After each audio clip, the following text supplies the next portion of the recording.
ఇచ్చిన హామీ మేరకు పథకాన్ని అమలు చేస్తున్న కూటమి ప్రభుత్వం. ఎంతమంది పిల్లలుంటే అంతమందికి పథకం అమలు. పాఠశాలలు ప్రారంభమైన రోజునే విద్యార్థుల తల్లుల ఖాతాల్లోకి నగదు జమ. భావితరాల అభ్యున్నతికి కూటమి ప్రభుత్వం కృషి. గత ప్రభుత్వంలో విద్యా వ్యవస్థ సర్వనాశనం. ఎమ్మెల్యే ప్రశాంత్ రెడ్డి ధ్వజం.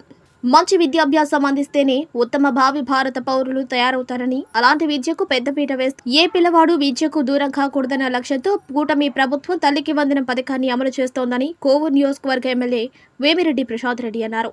గత పాలనలో పాఠశాల వ్యవస్థను పూర్తిగా నిర్వీర్యం చేసి నేడు అసత్య ప్రచారాలు చేస్తున్నారని అన్నారు.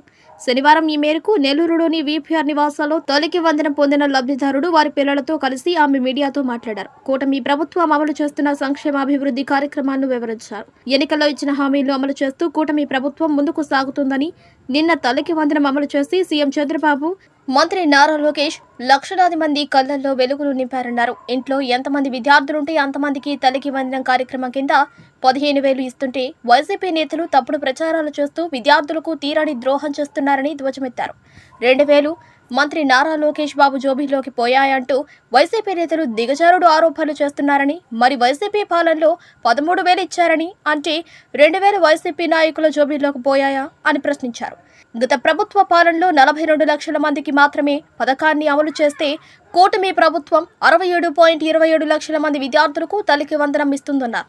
గత ప్రభుత్వం ప్రతి కుటుంబంలో ఒక్క విద్యార్థికి 13,000 ఇస్తామంటూ ఎన్నికల హామీని ఎగ్గొట్టిందని, కానీ కూటమి ప్రభుత్వం తల్లికి వందనం ద్వారా పారదర్శకతకు పెద్దపీట వేస్తూ అర్హత ఉన్న ప్రతి విద్యార్థికి లబ్ధి చేకూరుస్తుంటే వైసీపీ నాయకులు విష ప్రచారం చేస్తున్నారన్నారు. ప్రతి విద్యార్థి చదువుకునేందుకు దోహదపడే విధంగా నేరుగా వారి తల్లి సంరక్షకుని ఖాతాల్లో డబ్బులు వేస్తుంటే స్వాగతించకుండా తప్పుడు ప్రచారాలు చేయడం దిగజారుడు రాజకీయాలకు నిదర్శనమని దుయ్యబట్టారు. వైసీపీ హయాంలో ఈ పథకం కోసం కేవలం 5,000 కోట్లు ఖర్చు పెడితే కూటమి ప్రభుత్వం 10,000 కోట్ల మేర ఖర్చు చేస్తూ విద్యార్థుల భవిష్యత్తుకు బంగారు బాటలు వేసిందన్నారు. విద్యార్థులకు పెట్టే చిక్కీలు, కోడిగుడ్లు, కందిపప్పులో కూడా కమిషన్లు తీసుకున్న చరిత్ర వైసీపీ నాయకులదని ఆమె అన్నారు. గత ప్రభుత్వంలో అమ్మఒడి నిధులు ఎప్పుడు పడతాయా అని విద్యార్థులు, వారి తల్లిదండ్రులు వేచి చూసేవారని, నేడు పాఠశాలలు ప్రారంభమైన రోజునే విద్యార్థుల తల్లుల ఖాతాల్లోకి నగదు జమయ్యాయంటే విద్యార్థుల పట్ల ప్రభుత్వానికి ఉన్న చిత్తశుద్ధి ఏంటో అర్థమవుతుందన్నారు. త్వరలోనే రైతుల సంక్షేమం కోసం ఏడాదికి 20,000 అందించే అన్నదాత సుఖీభవ, ఆగస్టు నుంచి మహిళలకు ఉచిత బస్సు ప్రయాణం పథకాన్ని అమలు చేస్తుందన్నారు. ఇప్పటికే డిఎస్సి నోటిఫికేషన్ ద్వారా 16,000 పోస్టులను భర్తీ చేస్తున్నారని, ఏడాదికి ఉచితంగా 3 గ్యాస్ సిలిండర్లు అందిస్తూ సంక్షేమానికి మళ్లీ ఊపిరి పోశారన్నారు. అన్నా క్యాంటీన్ ద్వారా పేదల కడుపు నింపుతున్నారని చెప్పారు. కోవూరు నియోజకవర్గంలో కూటమి ప్రభుత్వం ద్వారా ఇప్పటికే అనేక సంక్షేమ పథకాలు అమలు చేశామన్నారు. ఈ సందర్భంగా పలువురు తల్లిదండ్రులు తమకు తల్లికి వందనం పథకాన్ని అమలు చేయడంపై హర్షం వ్యక్తం చేశారు. తమ ఖాతాల్లో ప్రభుత్వ నగదు జమ చేయడాన్ని ప్రస్తావిస్తూ ఉబ్బితబ్బిబ్బయ్యారు. కూటమి ప్రభుత్వానికి సర్వదా రుణపడి ఉంచామని వెల్లడించారు. 2 పిల్లలు, 3 పిల్లలు, 4 పిల్లలు ఉన్న తల్లులు, పిల్లలు అందరూ ఇక్కడికి రావడం జరిగింది. వాళ్ళందరూ మేము ఒకరికి ఇద్దరికి చెప్తే వాళ్ళు సంతోషం పట్టలేక అందరూ వచ్చారు. అందరితో మాట్లాడలేకపోయాను. వీళ్ళందరూ కూడా ఇప్పుడు ఇది వరకు ప్రతి తల్లి కూడా తల్లికి అమ్మఒడి ఉన్నప్పుడు ఎప్పుడు వేస్తారో వాళ్ళకి తెలియదు. ఆ అమ్మఒడి కోసం ఎదురు చూస్తూ ఉండేవాళ్ళు, వస్తుంది వస్తుంది వస్తుంది అని చెప్పి. కానీ ఈ తల్లికి వందనం అనేది లోకేష్ బాబు అలాగే మన ముఖ్యమంత్రి గారు ఇద్దరూ కలిసి స్కూల్ ఓపెనింగ్ మొదటి రోజు నుంచే స్టార్ట్ చేశారు. రేపు మండే లోపల మనం కంప్లీట్ చేసుకోబోతున్నాం.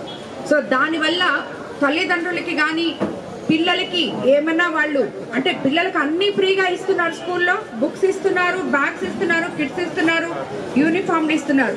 ఇంకా అడిషనల్గా ఏమన్నా వాళ్ళు చేయాలన్నా కూడా వాళ్ళకి ఇమీడియట్గా స్కూల్స్ ఓపెనింగ్ అయినప్పుడే ఈ తల్లికి వందనం పడ్డం అనేది చాలా గొప్ప విషయం. కాబట్టి వీళ్ళందరూ చాలా సంతోషంగా ఉన్నారు. ఏది కూడా ఒక మాట మనం మాట్లాడేటప్పుడు గత ప్రభుత్వంలో మనం చేసిన నిర్వాహకాలు ఏంటి అని చెప్పి నాయకులు ఆలోచించుకోవాలి. చేసుండొచ్చు, కానీ కరెక్ట్గా చేశారా లేదా అనేది కావాలి, చాలా ముఖ్యం. కాబట్టి వాళ్ళు ఎలాగైతే 13,000 ఇచ్చారో అలాగే మనము 13,000 ఇస్తున్నాం. ఇక్కడేమి 13,000 15,000 ఇవ్వాల్సిన ఇది లేదు. మనం చెప్పిందే అంతే. స్కూల్ ఇప్పుడు ఎడ్యుకేషన్కి 15,000 అంటే వాళ్ళకి తల్లులకి వాళ్ళ అకౌంట్లలో వేస్తున్నాం డబ్బులు. మరి స్కూల్ ఇన్ఫ్రాస్ట్రక్చర్ ఎట్లా జరగాలి? స్కూల్ ఇన్ఫ్రాస్ట్రక్చరు ఆ బిడ్డకి అవసరమైంది, మిగతా అంతా మనం చేసే ప్రతి ఒక్కటి అక్కడ నీట్గా ఉండాలి, హైజెనిక్గా ఉండాలి, మెయింటెనెన్స్ ఉండాలి, టాయిలెట్ మెయింటెనెన్స్ ఉండాలి, అదేవిధంగా క్లాస్ రూమ్స్ మెయింటెనెన్స్ ఉండాలి, ఇవన్నీ కూడా ఉండాలి. కాబట్టి 2000 కట్ చేసి 13,000 వేస్తున్నారు. వాళ్ళు చేసింది కూడా అదే. ఇప్పుడు ఇదేదో లోకేష్ బాబు జోబీలోకి పోయింది 2000 అని చెప్పి ఇలాగా పిచ్చి పిచ్చిగా మాట్లాడడం అనేది కరెక్ట్ కాదు. యాక్చువల్గా ఏదో ఒకటి మాట్లాడాలి. వాళ్ళకి మొన్నటిదాకా ఏమన్నారు, ఎక్కడ పోయింది మీ సూపర్ 6 పథకం? నీకు 15 నీకు 15 నీకు 15 అన్నారు కదా, ఏది ఎప్పుడు ఇస్తారు అన్నారు, ఇచ్చేసారు. ఇచ్చినాక మాట్లాడడానికి ఏం లేదు. దానివల్ల 2000 లోకేష్ బాబు జోబీలో పోయింది. అంతకుముందు 2000 ఎవరి జోబీలోకి పోయాయి? ఒక జోబీలోకి 2000 పోవడం కాదు, చిక్కీలో, బియ్యంలో, అన్నంలో, పుస్తకాల్లో, ఆఖరాకి పిల్లలు తినే చిక్కీలో కూడా కమిషన్లు తీసుకున్న నాయకులు ఉన్నారు గత ప్రభుత్వంలో. కాబట్టి ఇలాంటి మాటలన్నీ మాట్లాడకూడదు. తల్లికి వందనం ఇచ్చారు. ఈరోజు ఆంధ్ర రాష్ట్ర చరిత్రలో, దేశ చరిత్రలో ఎప్పుడు నిలిచిపోయే విధంగా మన ముఖ్యమంత్రి చంద్రబాబు నాయుడు గారు ప్రభుత్వంలో ప్రజలకి మంచి జరుగుతుంది.